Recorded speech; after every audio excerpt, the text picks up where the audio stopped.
mas malalim na pagsasiyasat ng GMA News Research at Special Assignments Team ng GMA News sa ilang questionableng NGO, napag-alaman na hindi lang pala mga pangalan ng mga taong nagpapatakbo ng mga ito ang pare-pareho, pati pala ang kanilang tax identification number o TIN, pare-pareho din.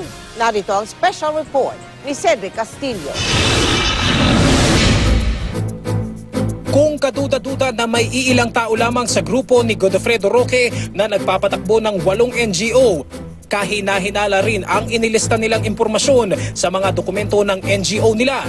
Kabilang na ang kanilang mga tax identification number o TIN. May magkaibang pangalan pero pareho ang TIN. May parehong pangalan pero magkaiba naman ang TIN. It's suspicious that pareho yung TIN number mo o kaya iisa kang tao, iba-iba yung TIN number mo, that's also suspicious. It's a criminal liability if you have multiple TIN. Base sa records ng Securities and Exchange Commission o SEC, iisa ang TIN na gamit ng isang Joel Soriano ng Buhay Mo Mahal Ko Foundation at Carlos Soriano na miyembro naman ng Kaagapay Magpakailanman Foundation. May Joel L. Soriano pa na gamit naman ang ibang TIN sa Kasangga sa Magandang Bukas Foundation. Si Joel Soriano at Joel L. Soriano, iisa ang address. Nang i-check ng BIR ang TIN na parehong gamit ni Joel Soriano at Carlos Soriano, nakarehistro ito sa JL Soriano Enterprises. Nabanggit ang isang JL Soriano Enterprises sa COA Special Audit Report bilang isa sa mga hindi matunton na supplier ng Kabuhayan at Kalusugan Alay sa Masa Foundation, isang NGO na kabilang sa Godofredo Roque Group. Si Maria Paz Vega naman na kasama ni Carlos Soriano sa Kaagapay Magpakailanman Foundation. Kapareho ng TIN si Maria L. Apolinario na kasapi naman ng Ikaw at Ako Foundation at Gabay at Pag-asa Foundation. Iisa ang address ni na Vega at Apolinario na nakalista sa SEC.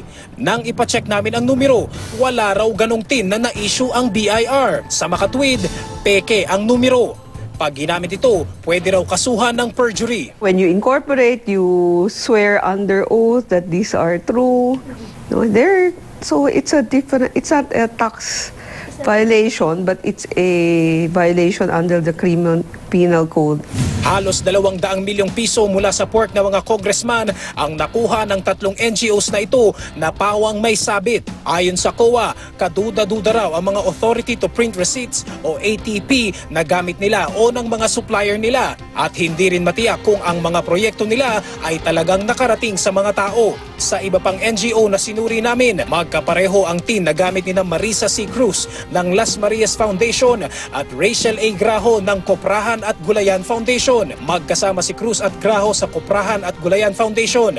Nang aming kumpirmahin sa BIR, lumabas na ang TIN na parehong ginamit ni Cruz at Graho, pagmamay-ari pala ng ibang tao. Ang Las Marias Foundation at Koprahan at Gulayan Foundation ay kapwa may sabit din sa paghawak ng pondo ng gobyerno ayon sa COA.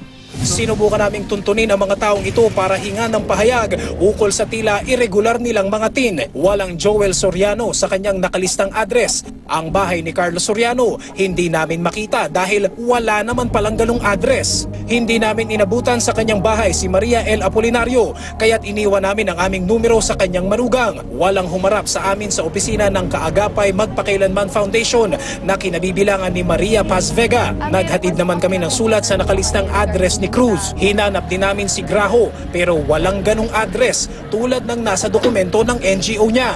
Sa huli, tinanong namin sa BIR kung ano kayang posibleng motibo ng mga tao para hindi ilagay ang tamang TIN sa kanilang mga papeles. So it's harder to look for them. Cedric Castillo, Nakatutok, 24 Oras.